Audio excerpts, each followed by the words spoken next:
Hello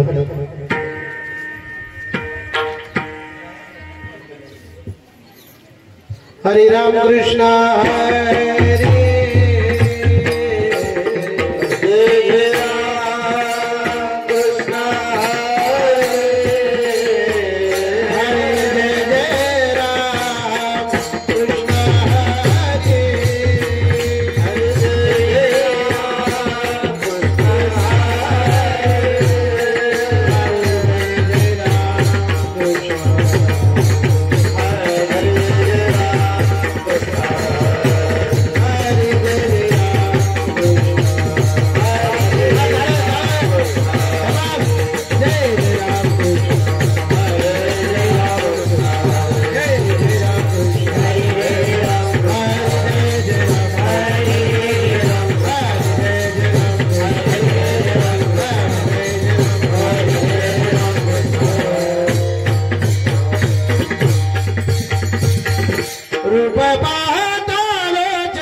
उपजोनिया पुढती येऊ काला खाऊ दही भात वैकुंठित ऐसे नाही डबल काही काल्याचे उपजोनिया पुढती येऊ काला खाऊ दही भात वैकुंठित ऐसे नाही डबल काही उपजोनिया पुढती येऊ काला खाऊ दही भात वैकुंठित ऐसे नाही डबल काही काल्याचे उपजोनिया पुढती येऊ काला खाऊ दही भात वैकुंठित ऐसे नाही डबल काही काल्याचे एकमेका देऊ मुठी सुखी घालू परी वैकुंठित ऐसे नाही डबल काही काल्याचे एकमेका देऊ मुठी सुखी घालू परी वैकुंठित ऐसे नाही डबल काही काल्याचे तुकाभणी वाळवंत बरवेली बुद्ध बरवेली उत्तम तुकाभणी वाळवंत बरवेली बुद्ध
हेलो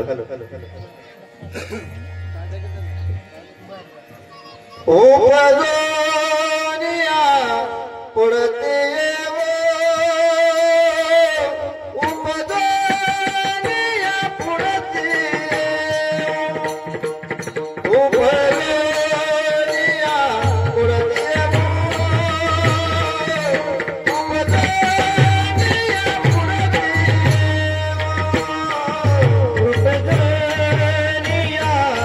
पुढती येऊ उपजोनिया पुढती येऊ उपजोनिया पुढती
Wait,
विठ्ठल टाळे वाजवा टाळे वाजवा चला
उपजोनी आपडती येऊ काला खाऊ देवा वैकुंठी तो ऐसे नाही कवळ काही काल्याचे एक एका देऊ मुखी सुखे घालू हुंबरी वैकुंठी तो ऐसे नाही कवळ काही काल्याचे तुका म्हणे वाळवंट बरवे नीट उत्तम वैकुंठी तो ऐसे नाही कवळ काही काल्याचे पांडुरंग करू प्रथम नमन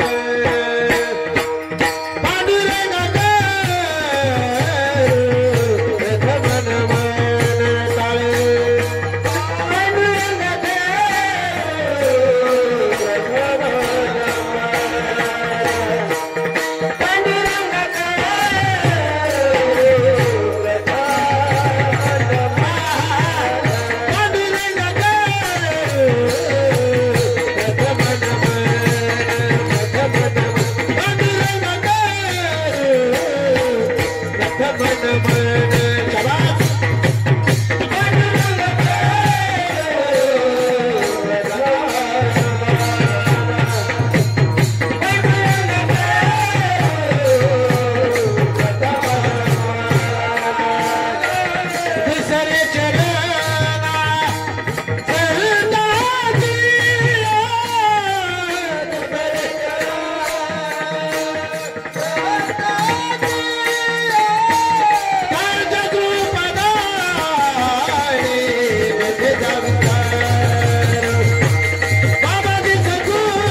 ज्ञानेश्वरा करुणाकरा दयाळा तुमचा अनुग्रह लाधलो पावन झालो चराचरी नमो सद्गुरु तुकया ज्ञान दीपा नमो सद्गुरु सच्चिदानंद रूपा नमो सद्गुरु भक्त कल्याण मूर्ती नमो सद्गुरु भास्करा पूर्ण कीर्ती महायोग पीठे तटे भीमरथ्यां वरं पुंडरीकाय दातुं मुनीन्द्रैः समागत्य तिष्ठन्तमानन्द कन्दं परब्रह्मलिङ्गं भजे पानुरङ्गं मनोजवं मारुततुल्यवेगं जितेन्द्रियं बुद्धिमतां वरिष्ठं वातात्मजो वानरायूथमुख्यं श्रीरामदूतं शरणं प्रपद्ये श्रीगुरुचरण सरोज रज निजमन मुकर सुधारी वरणवरुग बर बिमल जसूजो दायकु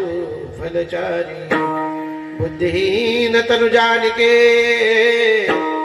सुमिरो पवन कुमार बल बुद्धि विद्या देहु मोहि हरहु क्लेश विकार जय हनुमान ज्ञान गुण सागर जय कपीसतिहु लोक उजागर रामदूत अतुलित बलधामा अंजनी पुत्र पवन सुत नामा सेवे लागी सेवक झालो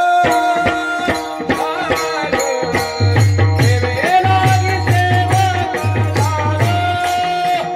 झालो सेवे लागी सेवक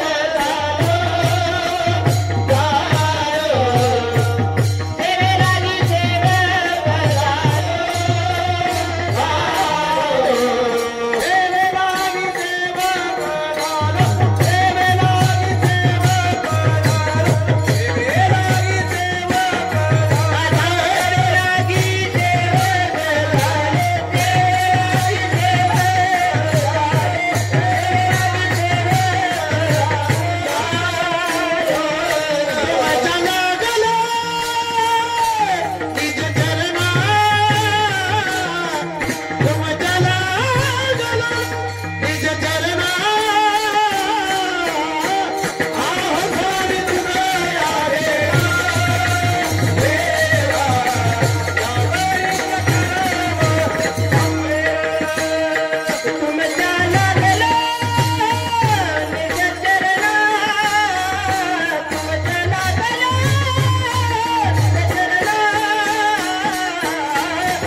काला खाऊ दही भात वैकुंठी तो ऐसे नाही कवळ काही काल्याचे प्रस्तुत प्राप्त प्रसंगी चिंतन रूपी सेवे करता निवडलेला अभंग वारकरी संप्रदायाच्या कळशस्थानी शोभायमान असणारे व हिंदवी स्वराज्याची स्थापना करणारे छत्रपती शिवराय यांचे आद्यगुरु जगतवंदनीय जगद्गुरु श्री संत तुकोबरा यांचा चार चरणाचा कालापर प्रकरणातील गोड असं काल्याचं महत्व प्रतिपादन करणारा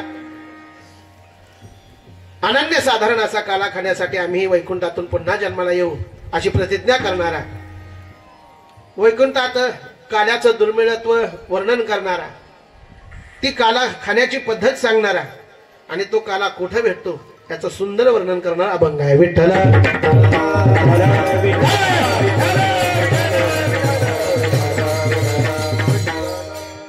चिंतनाला सुरुवात करण्यापूर्वी अल्पसा परिहार. प्रतिवर्षाप्रमाणे याही वर्षी अगस्ती ऋषींच्या या पवित्र दरबारामध्ये वैराग्य रागरसी गुरुबा काकांच्या कृपाशीर्वादानं अगस्ती ऋषींच्या कृपाशीर्वादानं वैकुंठवासी प्रातस्मरणीय श्री संत कोकणी भावांच्या कृपाशीर्वादानं भगवान पांडुरंग परमात्म्याच्या आशीर्वादानं समस्त ग्रामस्थ मंडळीच्या सहकार्यानं छत्रपती शंभूराजे युवा मंचच्या मार्गदर्शनानं सर्व तरुणांच्या सहभागामध्ये पंचक्रोशीतून सर्व आलेल्या सर्व भाविकांच्या उपस्थितीमध्ये सद्गुरू वारकरी शिक्षण संस्था वाघोली श्री संत कोकणी बुवा वारकरी शिक्षण संस्थेतील हे दोन्ही साधक मंडळी यांच्यासाठी सर्वांनी जोरदार टाळी वाजवायची. आपल्या या सप्ताहाचं मुख्य आकर्षण म्हणजे हे दोन वारकरी आहेत संस्था आहेत. भावी काळातील हे कुणी ज्ञानोबाराय असतील तुकोबाराय असतील, कोण छत्रपती शिवाजी महाराज होईल, कोण मुख्यमंत्री होईल, कोण पंतप्रधान होईल, पण ही भावी पिढीची सगळी तरुणाई आपल्या आज कीर्तनामध्ये उपस्थित आहे आणि गेली 8 दिवस झालं हे आपल्या गावाची सेवा करत आहेत. मला वाटतं यांच्यासाठी हळू टाळी नाही जरा जोरदार टाळी वाजली पाहिजे. मागच्याकडे पासून कारण इथं पाहायला गेलं तर एक बी बॅटरी गेलेला टाळकरी दिसत नाही तुम्हाला, एक बी गुलूब गेलेला टाळकरी दिसत नाही. सगळी कसे आहेत तरणे बाण वारकरी आहेत. ढला विठला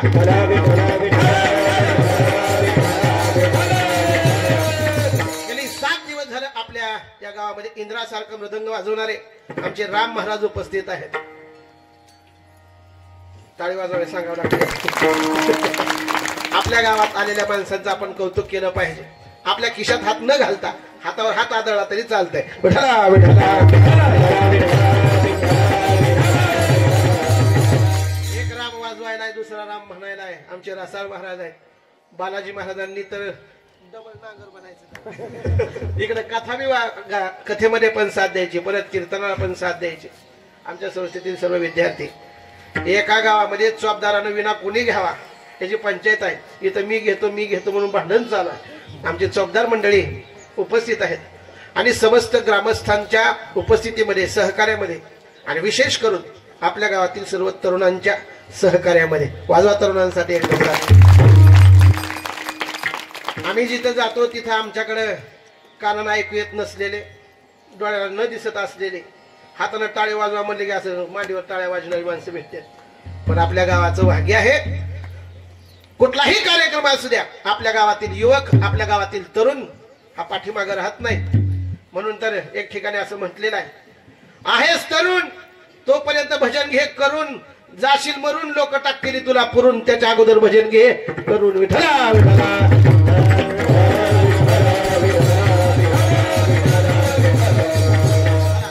भाग्यवंत नटे हरी कीर्तनात ज्यांचा पाठीमागे मूर्ती उभा केलेली आहे, ज्यांच्यामुळे आपण मंडपामध्ये आहेत, ज्यांच्यामुळे आपल्या अंगणामध्ये तुळस आहे, ज्यांच्यामुळे आपल्या मंदिरावरचा कळस दिसतोय, ज्यांच्यामुळे तुमच्या कपाळाचं कुंकू दिसतंय, असे छत्रपती शिवरायांनी सुद्धा भजन केलं. छत्रपती शिवरायांनी भजन केलं आणि त्यांचीच प्रेरणा घेऊन आमच्या गावातील डकवडी गावातील तरुणांनी आणि वृद्धांचा आशीर्वाद घेऊन तरुणांनी यावर्षी खूप जोरदार असं नियोजन केलेलं आहे. मी म्हणेन या सप्ताहाला कुणाची नजर लागू नये, कारण गोंडच दिसणाऱ्या बाळाला कुणाची तर नजर लागते. म्हणून पाठीमागे काय लावतात कानाच्या, हे बोला की हा काळा लावतात. बरोबर आहे, काळा लावतात. म्हणून याला कुणाची दृष्ट लागू नये याच्यासाठी काळा लावलं पाहिजे. म्हणून तरुणांच्या आणि आमच्या कपाळाला बुक्का आमचा भगवान पांडुरंग पहिल्यापासूनच लावतोय का तर परमार्थ करायला लागले की कुणाच्या ती नजर लागण्याची दाट शक्यता असते आणि आपल्याला नजर कुणाची लागू नये म्हणून आम्ही कपाळाला बुक्का लावतो. तसं आमच्या तरुणांना या सप्ताहाला आमच्या डकवाडी गावातील सर्व ग्रामस्थांना या सप्ताहाला कुणाची नजर न लागू एवढी भगवंताकडे विनंती करतो. माझ्या चिंतनरूपी सेवेला पूर्ण विराम देतो. टाळ्या वाजवायला खुश आहे. आता सुरू झाले.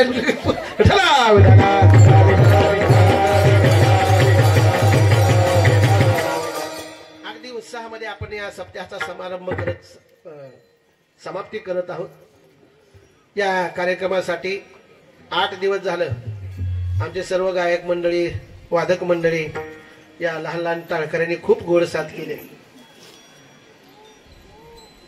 यांच्यासाठी काय करावं म्हणजे माझ्याकडे शब्द नाहीत. कारण इथं तुम्ही तिघ चौघजण जर सोडले सप्त्यामध्ये 100 टाळकरे असं कुणी सांगितलंय. 2 गायक आणि 1 नंबर 1चा मृदंग वादक झाला की डकवाडीचा सप्ताह होतो. याला काय करत लोक आणायची गरज नाही. म्हणून एवढे सुंदर असं वातावरण यांनी केलेलं आहे. आपल्याला धन्यवाद द्यावे तेवढे थोडे आहेत. फक्त विठ्ठला विठ्ठला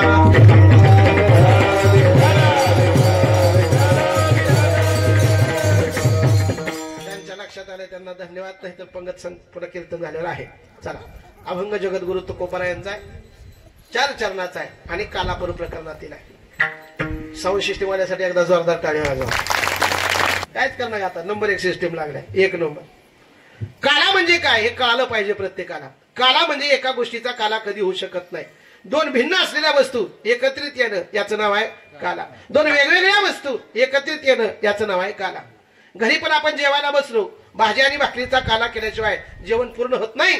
तसं 2 वस्तू एकत्रित येणं याचं नाव आहे काला. या 2 वस्तू कोणत्या आहेत?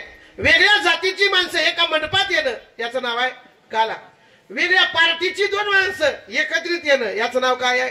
काला आहे. 2 पक्षाची सगळी लोक एकत्रित येऊन गुण्या गोविंदानं मंडपात आहे तोपर्यंत राजकारण बाजूला ठेवून काला करणं कीर्तन करणं सप्ताह करणं याचं नाव काय आहे? याचं नाव काय आहे? आणि असा काला आपण डकवाडीमध्ये गेली 4 वर्षापासून करतोय.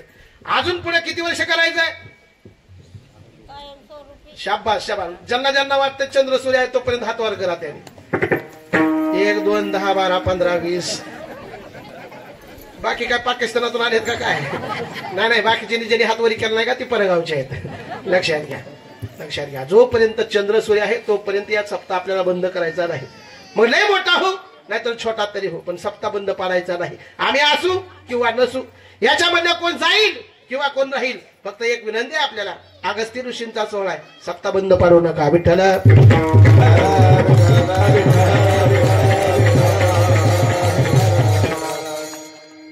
काला म्हणजे काय तर 2 वस्तूंचं एकत्रीकरण याचं नाव काला आहे. मग या 2 वस्तू कोणत्या ते कळाल्या पाहिजे. पहिला काला सांगितला हरिनामाचा खिचडी काला. हरिनामाचा खिचडी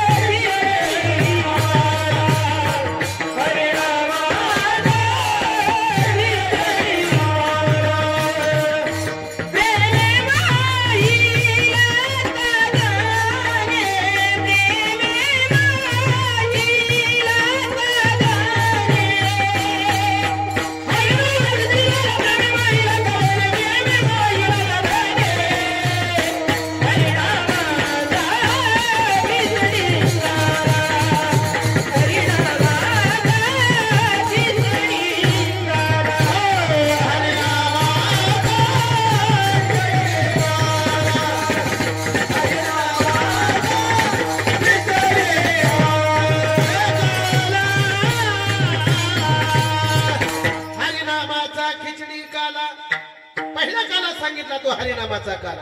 आणि गेली 7 दिवस झाला आपण सगळेजण तो काला करतोय. बघा देवाचं नाव 1 आणि घेणारा 2 या दोघांचा काय होतोय? तुम्ही बोला कडे नका जाऊ घरी निघून बोला. घेणारा 1 आणि ज्याचं नाव घेतोय तो दुसरा. या 2 वस्तू एकत्रित आल्या की त्याचं नाव काय आहे? काला.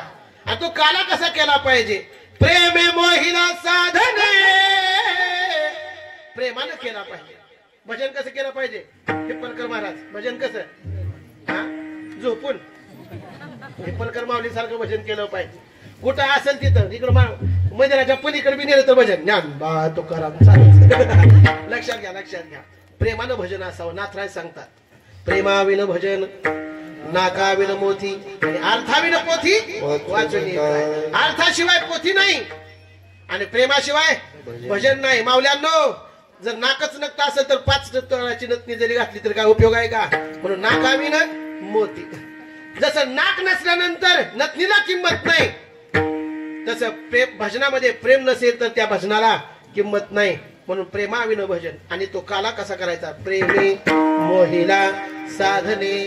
कोणत्या प्रेमानं मोहिला आहे तर भगवंताचं नामचिंतन करत असताना गायनाचे उडे आपुलिया छंदे मनाची आनंदे आवडीने. भजन कसं असावं? आवडीने भावे हरिनाम घेसी आणि मग तुझी चिंता त्यासी सर्व आहे. लोक म्हणते आमच्याच टायमाला देव काय झोपतोय का काय माहिती? देव झोपत नाही, तुझं भजन कमी पडत आहे. सदा नाम घोष करू हरी कथा मग त्याने सदा चित्ता समाधान. सारखं भजन सारखं समाधान. कधी कधी भजन कधी कधी समाधान. विठला विठला.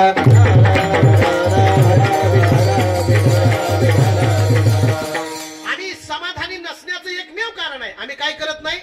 पोळ्या. मग काय करत नाही? भजन करत नाही.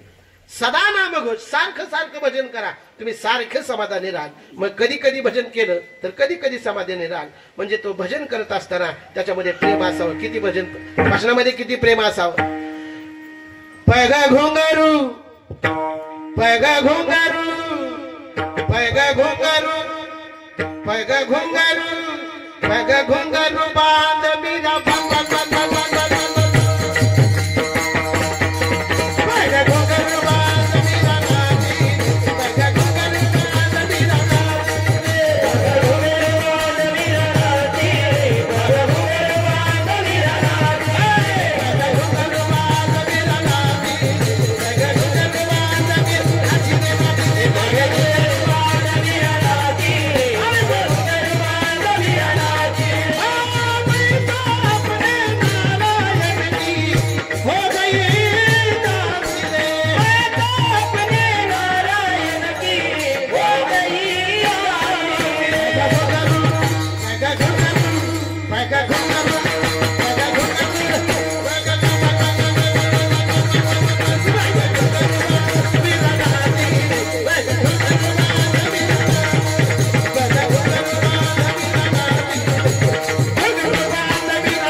आणि यांच्यासारखं नाचायला लागल्या. आनंदात नाचायला लागल्या.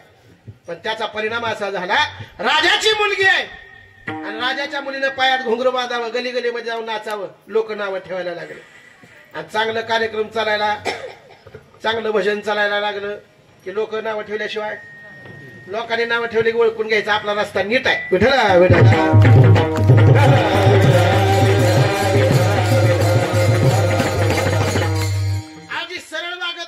त्याला लोक नाव ठेवत नाही पण जी सरळ असते त्याला लय लोक नाव ठेवते. लक्षात येते का? बोलणं ध्यानात या.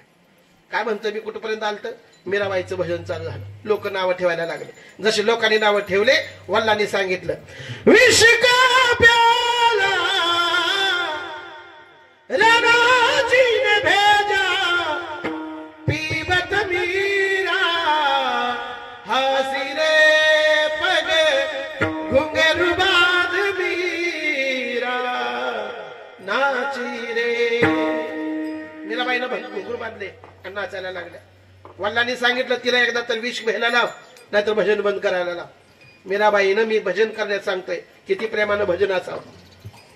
आता एवढं आम्ही नरटुटस्तूर गायन करायला आल्या आल्या मला पाणी दिलं लोकांनी आणि म्हणले असते त्याच्या बदल्यात महाराज मीराबाईनं वाटीभर विष पेलतं म्हण तुम्ही आपलं टोप पण पर घ्या कीर्तन करा. मी मला तुमचं गाव तुमचं कीर्तन जाऊ द्या घरी निघ.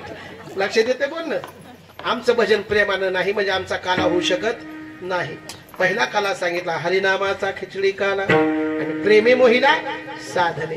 प्रेमानं करा, भगवत चिंतन घ्या. पहिला काला. दुसरा काला सांगितला जीव आणि ब्रह्म ऐक्य काला. जीव आणि ब्रह्म ऐक्य काला याच्यासाठी आपल्याला नरदेह दिला. कशासाठी हे शरीर भेटलंय? देव स्वरूप होण्यासाठी दिलंय. तुम्ही म्हणसाल महाराज आम्ही तर माणूस म्हणून जन्माला आलोय, देव स्वरूप होऊ शकतो का? वैकुंठवासी प्रातस्मरणीय श्री संत कोकणे बुवा महाराज माणूसच होते. रामानंद महाराज आपल्यामध्ये राहिले, माणूसच होते, गायी राखल्या त्यांनी. पण ज्यांचं मंदिर झालं आपलं का होत नाही? त्याचं कारण आहे आमचं भजन प्रेमानं नाही. आमचं भजन कुठपर्यंत असावं? बरं ऐकाय, भजन किती दिवस करायचं? मरस्तोच. कुठपर्यंत करायचं? मरेपर्यंत. बरोबर आहे, मरेपर्यंत नाही.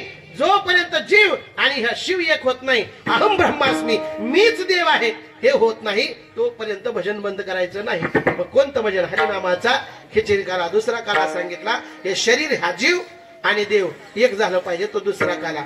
आणि महत्वाचा काला आजच्या अभंगामध्ये जो सांगितलाय तो काला आहे दही भाताचा खिचडी काला. कोणता काला आहे? दही आणि लाही एकत्रित करणं, त्याचं नाव आहे काला. आता हा साधारण काला आहे. दही भात कुणाच्या घरी भेटत नाही सांग? प्रत्येकाच्या घरी आहे, दही आहे, भात आहे. मग तेवढ्यासाठी 7 दिवस भजन करायचं, पुन्हा दिंडी काढायची, पुन्हा एवढा मोठा खर्च करायचा, एवढा मंडप टाकायचा, एवढे स्पीकरवाले बोलवायचे. काय खायला? दही भात खायला. एवढा काला खाण्यासाठी मग काय घरी भेटत नाही का महाराज? अहो भेटतंय ना घरी, पण तो काला कोणता? दही आणि भात हे फक्त रूपक सांगितलं. दही आंबट असतं आणि भात गोड असतो. तसं परमार्थ गोड आहे आणि दही कसं आहे? दही आंबट आहे. तसा संसार सुद्धा आंबट म्हणजे दुःख रूप आहे. दही खाल्ल्यावर रामा असं होतंय का? दही खाल्ल्यानंतर तोंडले गुढीत होतंय का? नाही नाही. दही खाल्ल्यानंतर आंबट होतं तोंड, आणि आंबट झाल्यानंतर जरा खाऊ वाटत नाही, पण पुन्हा अजून खाऊ वाटतं. लक्षात घ्या, तसा संसार आहे. संसार दुःख मूळ आहे. दुःखरूप असलेला संसार सुखरूप जर करायचा असेल, किंवा संसाराच्या तापे तापलो मी देवा आणि करिता या सेवा कुटुंबाची. कुटुंबाची सेवा करता करता माणूस इतका थकलाय. प्रत्येकाचा चेहरा बघा. प्रत्येक माणूस जो देखे सो दुखिया बाबा सुखिया कोई नाही रे. कोणत्या ना कोणत्या दुःखानं माणूस दुःखी आहे. पैसा नसेल, एखाद्या वेळेस श्रीमंती असेल. असं जुन्या काळात एक दोहा आहे बघा, चणे आहेत तर दात नाहीत, आणि दात आहेत तर चणे नाहीत. एक जणाच्या घरी खायला भरपूर आहे ती, पण खायचंय काय याची काळजी आहे. आणि एक जणाकडे खायला बरोबर आहे, आणि कसं खावं याचं टेन्शन आहे, आणि कुणी खावं याचं टेन्शन आहे. एकदा माझं कीर्तन पुण्याकडे होतं. साखर कारखान्याचा मालक होता. आमच्या गल्ली संस्थेची 10-12 पोरं घेऊन गेलतो. सगळी पोरं बसले. गुलाबजामुन केलतं, बालुशाही केलती, बासुंदी केलती, तोंडाला पाणी सुटू देऊ नका, जिलेबी केलती, पुन्हा इकडे लोणचं होतं, एक आंब्याचं होतं, पुन्हा एक मिरचीचं होतं, एक त्या कशाचं असते पुन्हा सांगा पटापट. माझ्या तोंडाला पाणी सुटायला. लिंबाचं, असे भरपूर पदार्थ इकडं. आता भाज्या तर 7-8 प्रकारच्या होत्या. कोणत्या ह्याच्यात काय खावं हे कळतच नव्हतं, एवढं सगळं. आणि मालक आमचा असा खुर्चीवर बसलेला साखर कारखान्याचा. मी म्हणलं मालक तुम्ही घ्या. ती म्हणा नाही नाही तुमचं होऊ द्या. नाही नाही बसा घ्या आमच्या पंक्तीला बसा. नाही नाही तुमचं होऊ द्या. तेवढे बाईक वाली मधून त्यांना ह्याच्यातलं काय चलत नाही. मी म्हणलं मग आंबाड्याची अजून शिळी भाकरी खात्यात म्हणली त्यांनी. साखर कारखान्याचा मालक आहे पण खाऊच देत नाही. लक्षात घ्या, म्हणजे सुख कुठंच नाही. या संसारामध्ये सुख नाही कोठे, आणि या संसारा वाया न झाला हा बरी संसार. आज संसार सफल झाला गे माये. आज संसार झाला गे माये. आज संसार सफल झाला गे माये. आज संसार सफल झाला गे माये.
संसार दुःख मूळ आहे, पण आमचा संसार सुखाचा झाला का?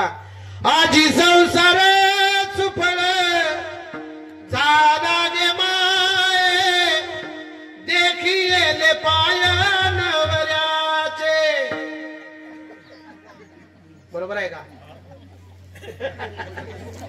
काय झालं? देखिले पाय, अय देखिले पाय बघ म्हणावं, तूच गुत दिलंय तुला 2 तास. देखिले पाय विठोबाचे, विठोबाचे पाय पाहिले की दुःखरूप असलेला संसार गोड होतो. आणि हा काला करण्यासाठी आम्ही इथे येतोय. विठ्ठला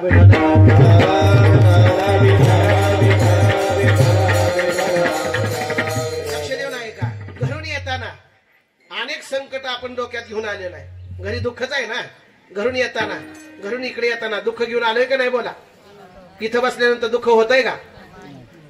जर होत असेल तर सांगा. आता 3 वाजेपर्यंत कीर्तन आहे. जर मी 6 वाजेपर्यंत कीर्तन केलं तर लोक आहे का मज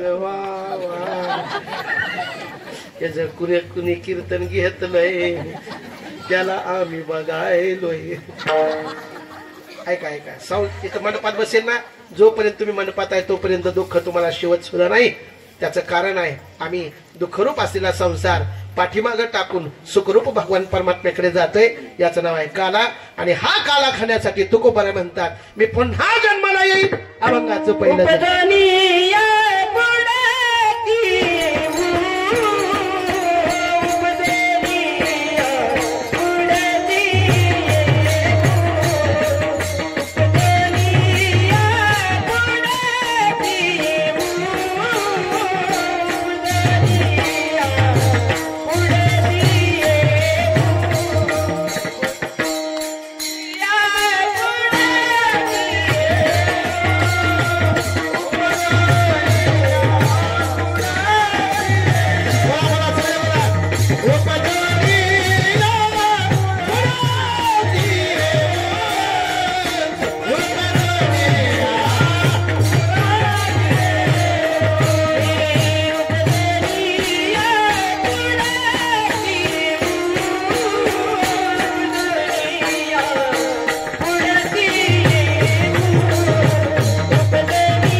राम महाराजांचा आवाज एकदम गोड आहे आणि तार सप्तकात आहे.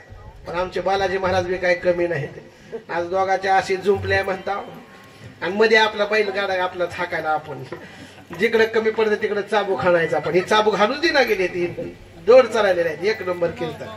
चला उपजोनिया पुढती येऊ. कोणता काला खाण्यासाठी येऊ म्हणतात तो कोबाळ आहे. तर दुःखरूप असणारा संसार तुमचा माझा सगळ्यांचा सुखरूप करण्यासाठी मी पुन्हा जन्माला येईन. लय माणसं म्हणते ती मी पुन्हा येईन, येते ती का नाही तिथे तुम्हाला माहिती आहे, मी कीर्तनातलं सांगायला. पण तुकोबारा म्हणतात मी पुन्हा येईन, मी पुन्हा येईन, मी पुन्हा येईन. कशासाठी? काला खाऊ दही भात. एक चाबर माणूस कीर्तनात बसलो होतं, तिथल्या नाही तिकडं, ते मला तुकोबारा आहे. उपजोनी या पुढती येऊ म्हणता तुम्ही, पुन्हा जन्माला येऊ म्हणता. पण तुम्हाला माहिती आहे का, पुन्हा जन्माला येण्यासाठी गर्भवास भोगावा लागतो. म्हणजे कोणताही जन्म घ्यायचा म्हणलं तर गर्भवास आहे. आणि या जगामध्ये सगळ्यात जास्त दुःख जर कुठं असेल तर ते गर्भवासाचं दुःख आहे. काय सांगू गर्भीची यातना, मज भोगिता नारायणा, मौस मनमूत्र जाना, तुझं क्षणोक्षणा ह्यात से. महाराज म्हणतात अहो ते गर्भवासाचं दुःख किती मोठं आहे. या जगामध्ये या 4 गोष्टी जर तुमच्या लक्षात आल्या तर अख्खं कीर्तन तुम्हाला कळेल. काय गोष्टी वाईट आहेत आणि सगळ्यात वाईट काय असेल तर तो गर्भवास आहे. कोणत्याही जन्माला जावा गर्भवास भोगावा लागतो का नाही बोला. आणि गर्भवासामध्ये आता आपण इथं उकळायला लागले, उकळाले का नाही. एखाद्याच आपण फॅन लावू, लईच भारी सप्ताह करायला तर कूलर लावू, लईच भारी सप्ताह केला तर एसी लावू. पण आईच्या पोटामध्ये एसी लावता येत नाही, काय नाही, तिथं उकडून मारावं लागतं. 9 मास पचावं लागतं, तिथं विष्ठेमध्ये राहावं लागतं. इतका बेकार सगळ्यात वाईट का असेल तर तो गर्भवास आहे. कोणत्याही जन्माला जावा गर्भवास भोगावा लागेल. आणि या 4 गोष्टी लक्षात ठेवा. काय गोष्टी वाईटातल्या वाईट असतात तर काय गोष्टी वाईटातल्या चांगल्या असतात.